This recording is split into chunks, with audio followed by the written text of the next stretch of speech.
Live streaming is on. Bismillah.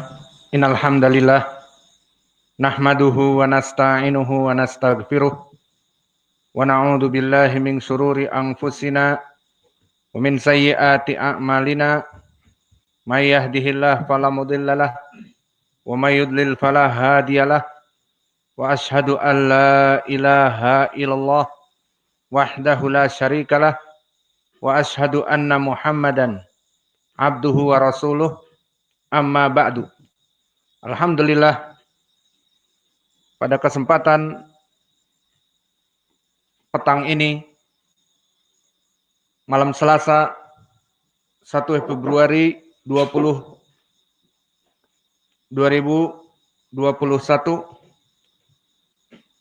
bertepatan dengan 20 Jumadats Tsani 1442 Hijriah. Kita lanjutkan kajian di Fakultas Ilmi Tauhid dalam pembahasan kitab Al-Qaulul Mufid fi Adillati Tauhid. Yang mana pada kesempatan hari ini kita masuk kepada sesi yang keempat. Dan di sesi yang keempat ini kita masuk kepada pembahasan syurut dari au muqtada dari la ilaha illallah.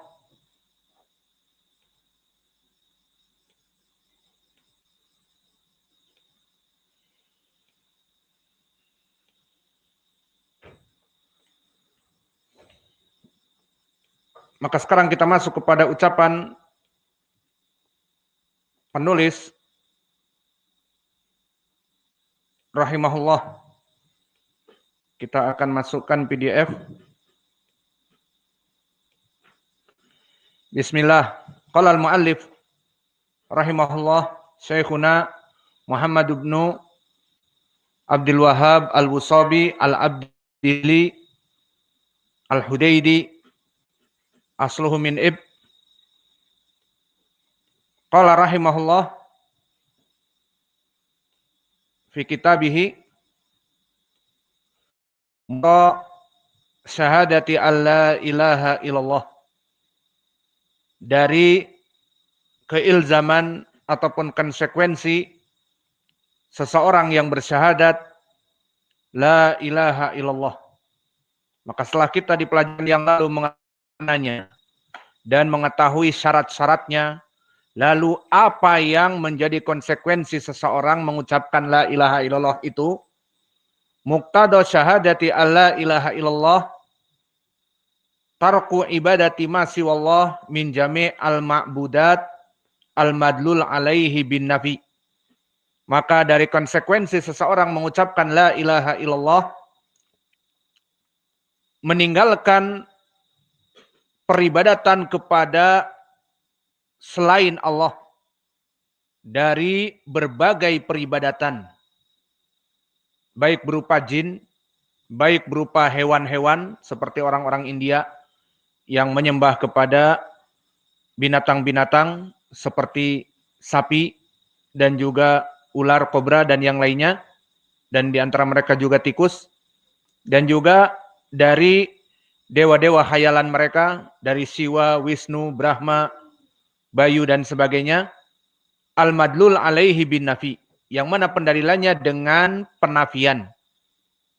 Wa huwa qauluna la ilaha, seperti ucapan kita la ilaha. Maka dari segi i'rab, apa i'rabnya la ilaha? La nafi lil jins, menafikan seluruh dari yang namanya ilah untuk disembah. The gods, dewa, semuanya dinafikan. Maka ini faedah dari la nafi lil jins. La ilaha, penafian untuk seluruh yang disembah. Maka inilah yang diinginkan dengan kalimat penafian la ilaha. Kemudian kalau begitu, mana yang berhak? Yang berhak hanya Allah saja dengan ucapan illallah. The exception dari seluruh larangan itu hanya dengan menyembah Allah saja. Wa ibadatullah wahdahu la syarikalah al-madlul alaihi bil itsbat wa huwa qauluna ilallah. Maka adapun ibadah yang berhak, yang hanya diberikan kepada Allah, He is the one and only, maka diberikan dengan ucapan isbat illallah. Maka di sini terkumpul antara nafi dan pengisbatan. Penafian untuk jenis seluruh peribadatan selain Allah. Dan pengisbatan hanya kepada Allah saja kita melaksanakan sesembahan. Ini makna dari muqtada la ilaha illallah. Konsekuensi seseorang mengatakan la ilaha illallah. Maka terbayang sekarang jika saudara-saudara kami di sini mengetahui bagaimana orang-orang kufar Quraisy dulu enggan untuk mengucapkan la ilaha illallah. Seperti di dalam ayat Al-Quran di dalam surat Shad, Allah berfirman, aja'alal alihata ilaha wahida inna hadzal syai'un ujab. Maka bagaimana Muhammad mengajak kepada kita untuk menyembah Allah yang satu? Ini adalah perkara syai'un ujab, perkara yang unbelievable, yang mustahil, tidak masuk akal. Ini ucapan di hati mereka. Menandakan bahwa melaksanakan peribadatan yang tauhid hanya kepada Allah yang satu bagi mereka mustahil. Akhirnya mereka menyembah Lat, Uzza, Manah dan Hubal, dan bahkan di dalam Ka'bah ada 360 patung-patung yang lain yang disembah selain Allah. Maka di sini tidak heran kenapa mereka enggan untuk mengucapkan ini. Dan juga di dalam hadis yang lain diriwayatkan oleh Imam Ahmad, Nabi mengatakan, qulu la ilaha illallah tuflihu. Katakanlah la ilaha illallah, kalian akan selamat. Dan mereka enggan. Dan begitu pun di saat turun ayat, hadis ini datang dari dua sahabat, dari Ibnu Abbas dan juga dari Abu Hurairah yang muttafaqun alaih. Di saat turun ayat wa anzir ashiratakal aqrabin. Turun ayat, wahai Muhammad, anzir ashiratakal aqrabin. Serulah dari kerabat-kerabat kamu yang dekat untuk masuk kepada Islam dan selamatkan mereka dari api neraka. Maka di hadis disebutkan Nabi naik ke sofa dan diundang seluruh dari kerabat-kerabatnya dari kelompok Quraisy. Maka dipanggil semua pembesar-pembesar Quraisy. Di antaranya pamannya Abu Lahab dan Abu Thalib dan dohirnya Abu Jahal dan yang lainnya. Maka Nabi di saat itu belum mendakwahkan kepada Islam, maka mereka mengikuti dan mengatakan bahwa Muhammad itu adalah orang yang paling amin di antara mereka. Orang yang paling terpercaya. Namanya harum. Namun di saat mendakwahkan kepada Allah secara tauhid, barulah mereka jatuhkan reputasinya. Sebagai sahirun, kadzab, dia adalah penyihir, pendusta, dan disebutkan juga syairun, penyair.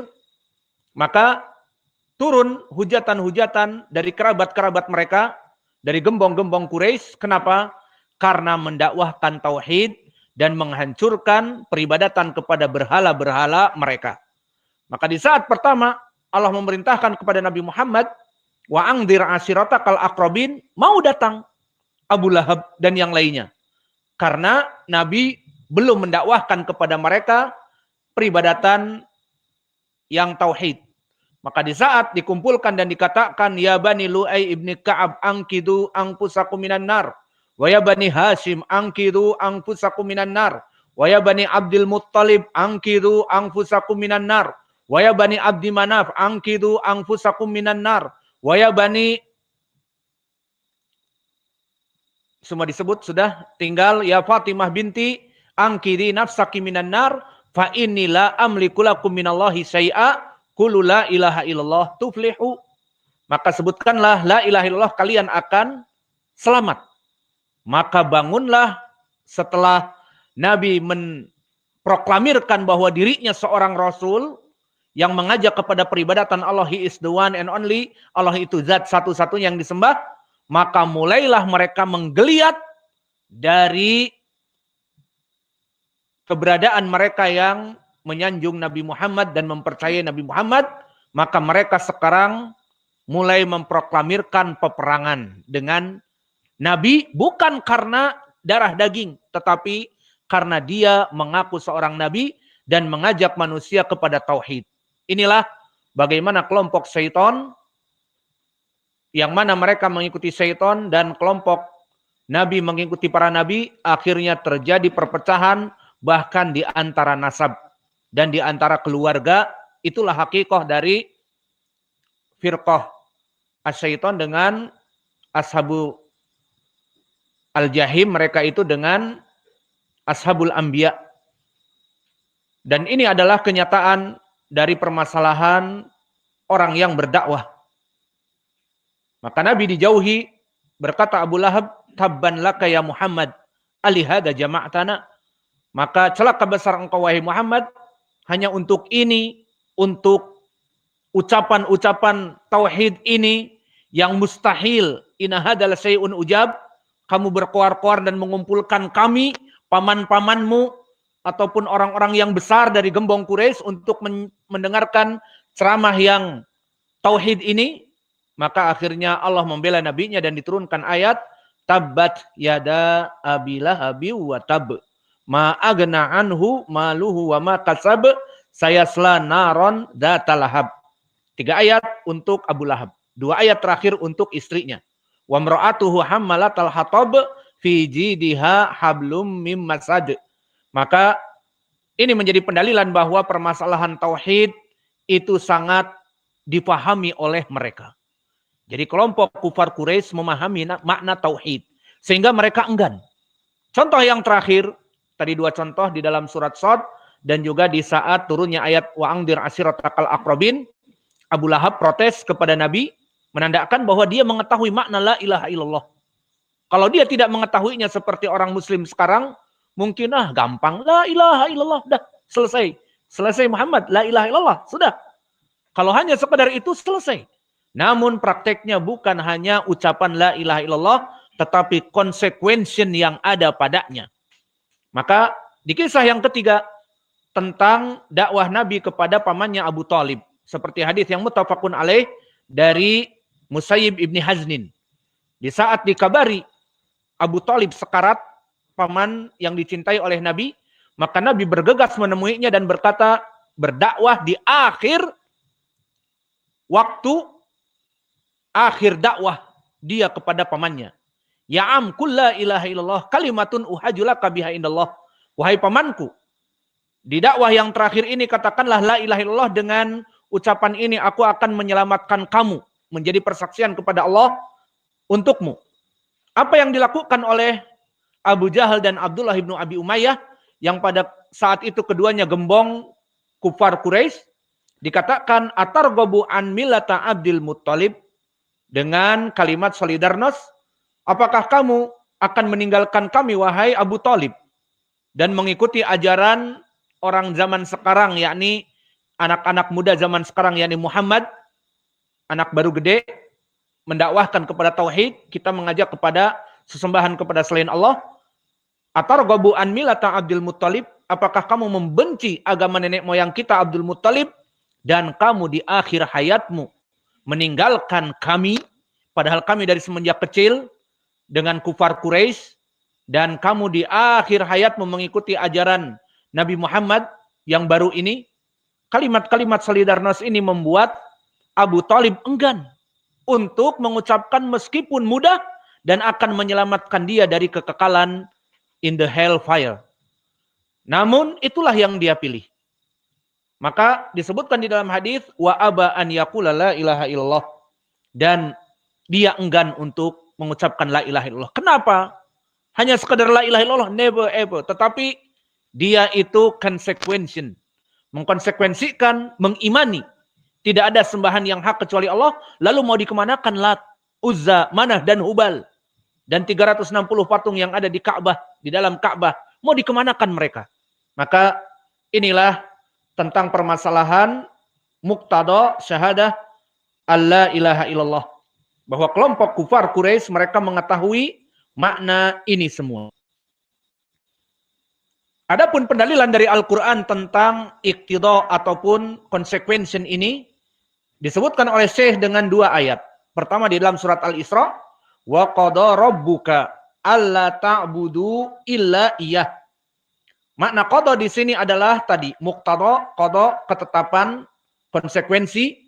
Wa qada rabbuka, maka telah menetapkan Rabb kamu alla ta'budu illa iyah. Di sini alla ta'budu, apa i'rabnya Abu Rafiq? Alla ta'budu majzum bimada? La nahyah. Idan yufidul tahrim. An la takdirnya dia adalah asalnya an la, berarti alla ta'budu. Ta'budu fi'lun mudhari. Alamatu jazmihi apa? Hadfin nun karena min amsilatil khamsah. Ya apa tidak? Al-tirafu habi thubutin nun. Alla ta'budu maknanya dan telah menetapkan Rabb kamu an la ta'budu agar kalian semuanya tidak menyembah sesuatu pun. Di sini lanya la nahiyah dan memberikan makna tidak ada sembahan sesuatu pun.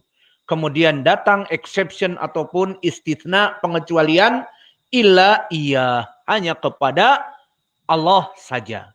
Maka ini penetapan dari muqtada la ilaha illallah ada di dalam surat Al-Isra, alla ta'budu illa iya.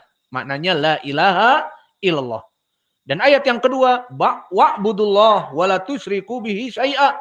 Di surat An-Nisa. Pendalilannya sama. Wa'budullah, perintah. Sembahlah kalian Allah saja. Wa la tusyriku, sama. La di sini la nahiyah, tusyriku filun mudhari' majzum bihadfin nun. Maka di sinilah memberikan makna tahrim. Janganlah kalian, diharamkan bagi kalian untuk melaksanakan kesyirikan kepadanya bihi syai'a, dengan sesuatu apapun dari makhluk-makhluk yang disembah selain Allah. Maka disinilah dari muqtada syahadati alla ilaha illallah, di mana kita menetapkan sesembahan hanya untuk Allah yang benar dan menafikan seluruh sesembahan kepada selain Allah. Dan pendalilannya ada di dalam dua ayat ini. Maka inilah muqtada dari la ilaha illallah. Dan sekarang kita masuk kepada pembahasan yang baru. Selesai dari pembahasan la ilaha illallah, telah kita masuki 3 bab. Pertama, definisinya. Yang kedua, surut la ilaha illallah. Dan yang ketiga, muqtada. Apa konsekuensi seorang mengucapkan la ilaha illallah? Maka konsekuensinya menetapkan peribadatan hanya kepada Allah dan menafikan sembahan kepada nabi, kepada malaikat, kepada wali-wali yang sudah meninggal, kepada jin, kepada Nyi Roro Kidul, kepada apa saja. Bahkan orang-orang yang ateis, yang menganggap tidak mempunyai Allah, ujung-ujungnya mereka menganggap Allah siapa? Silakan dijawab. Mereka orang-orang ateis, Allah itu tidak ada. Tapi ujung-ujungnya mereka menyembah siapa? Menyembah Allah juga. Maksudnya menyembah butuh kepada zat apa? Sambil minum nih. Haus. Bismillah. Sudah ketemu? Belum? Minum lagi.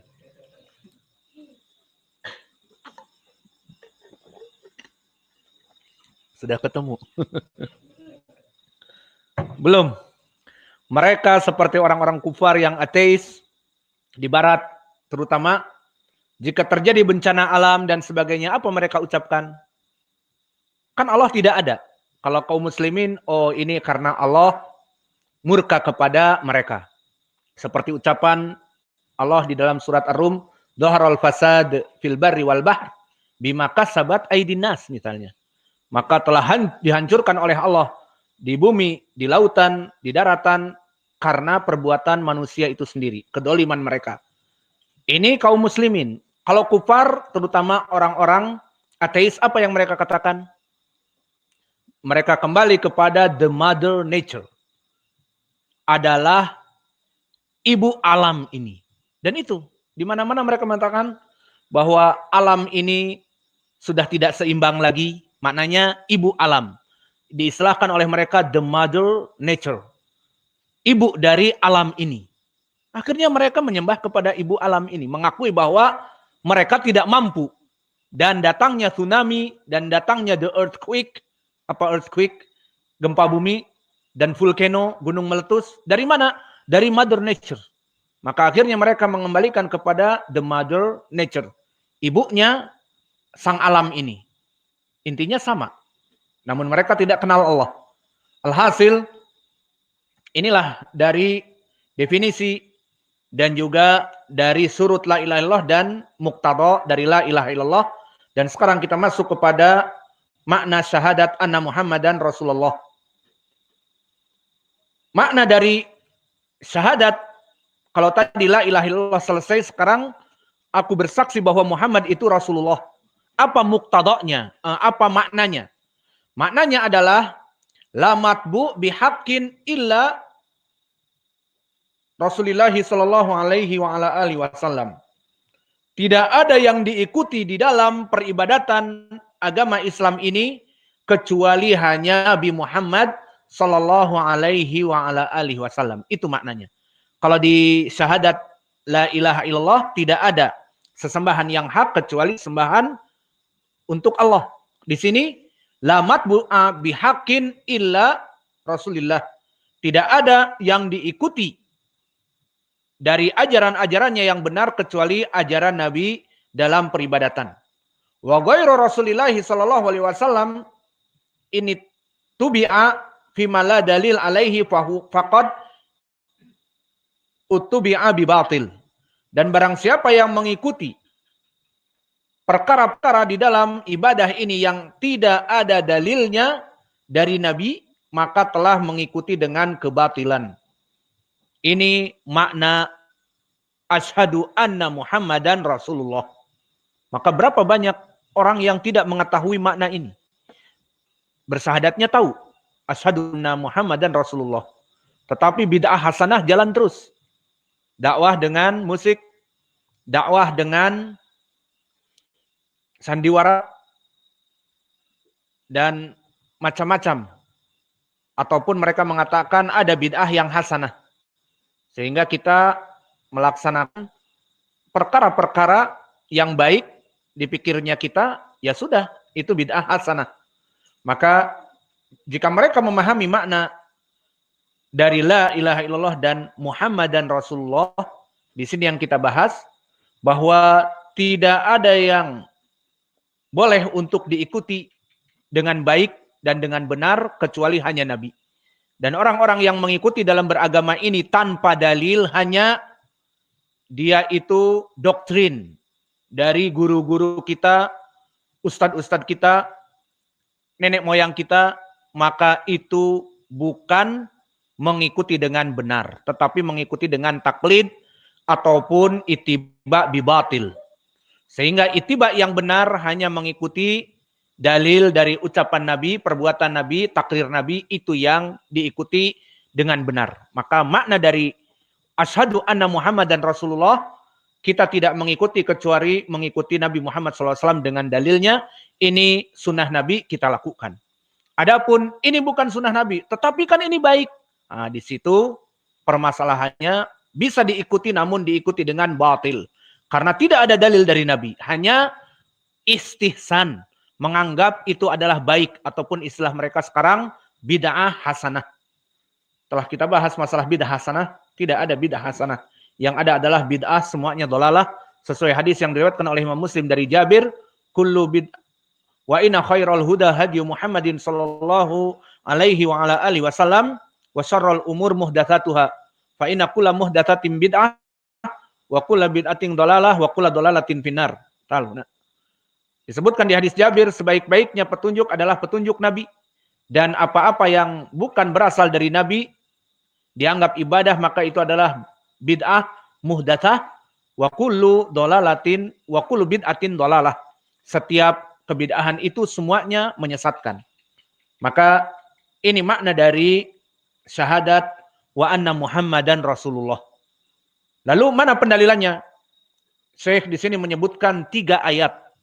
Yang 3 ayat ini menjadi pendalilan kita harus mengikuti ucapan Nabi, perbuatan Nabi, takrir Nabi. Itu saja dalam ibadah.